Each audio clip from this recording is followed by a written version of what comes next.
The Caliph Harun al-Rashid sat in his palace, wondering if there was anything left in the world that could possibly give him a few hours' amusement, when Giafar the Grand Vizier, his old and tried friend, suddenly appeared before him. Bowing low, he waited, as was his duty, till his master spoke, but Harun al-Rashid merely turned his head and looked at him, and sank back into his former weary posture. Now Giafar had something of importance to say to the Caliph, and had no intention of being put off by mere silence, so with another low bow in front of the throne, he began to speak.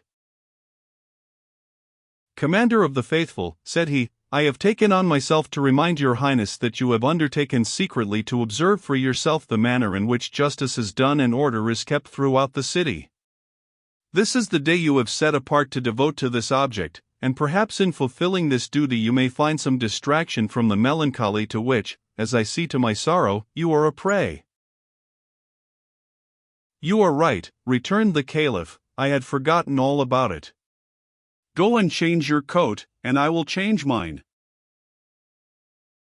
A few moments later they both re-entered the hall, disguised as foreign merchants, and passed through a secret door, out into the open country. Here they turned towards the Euphrates, and crossing the river in a small boat, walked through that part of the town which lay along the further bank, without seeing anything to call for their interference. Much pleased with the peace and good order of the city, the Caliph and his vizier made their way to a bridge, which led straight back to the palace, and had already crossed it, when they were stopped by an old and blind man, who begged for alms. The Caliph gave him a piece of money, and was passing on, but the blind man seized his hand, and held him fast. "Charitable person," he said, "whoever you may be, grant me yet another prayer. Strike me, I beg of you, one blow. I have deserved it richly, and even a more severe penalty." The Caliph, much surprised at this request, replied gently, "My good man, that which you ask is impossible. Of what use would my alms be if I treated you so ill?" And as he spoke he tried to loosen the grasp of the blind beggar. "My lord," answered the man, "pardon my boldness and my persistence. Take back your money, or give me the blow which I crave.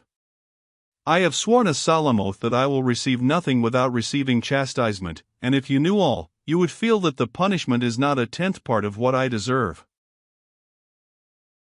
Moved by these words, and perhaps still more by the fact that he had other business to attend to, the Caliph yielded, and struck him lightly on the shoulder. Then he continued his road, followed by the blessing of the blind man. When they were out of earshot, he said to the vizier, "There must be something very odd to make that man act so. I should like to find out what is the reason. Go back to him, tell him who I am, and order him to come without fail to the palace tomorrow, after the hour of evening prayer." So the Grand Vizier went back to the bridge, gave the blind beggar first a piece of money and then a blow, delivered the Caliph's message, and rejoined his master. They passed on towards the palace, but walking through a square, they came upon a crowd watching a young and well-dressed man who was urging a horse at full speed round the open space, using at the same time his spurs and whip so unmercifully that the animal was all covered with foam and blood. The Caliph, astonished at this proceeding, inquired of a passer-by what it all meant, but no one could tell him anything, except that every day at the same hour the same thing took place. Still wondering, he passed on, and for the moment had to content himself with telling the vizier to command the horseman also to appear before him at the same time as the blind man. The next day, after evening prayer, the Caliph entered the hall, and was followed by the vizier, bringing with him the two men of whom we have spoken, and a third, with whom we have nothing to do. They all bowed themselves low before the throne, and then the Caliph bade them rise, and asked the blind man his name. "Baba Abdallah, your Highness," said he. "Baba Abdallah," returned the Caliph, "your way of asking alms yesterday seemed to me so strange, that I almost commanded you then and there to cease from causing such a public scandal. But I have sent for you to inquire what was your motive in making such a curious vow. When I know the reason, I shall be able to judge whether you can be permitted to continue to practice it, for I cannot help thinking that it sets a very bad example to others. Tell me therefore the whole truth, and conceal nothing." These words troubled the heart of Baba Abdallah, who prostrated himself at the feet of the Caliph.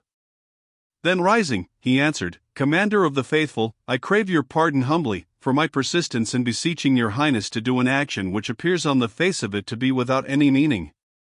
No doubt, in the eyes of men, it has none, but I look on it as a slight expiation for a fearful sin of which I have been guilty, and if your highness will deign to listen to my tale, you will see that no punishment could atone for the crime."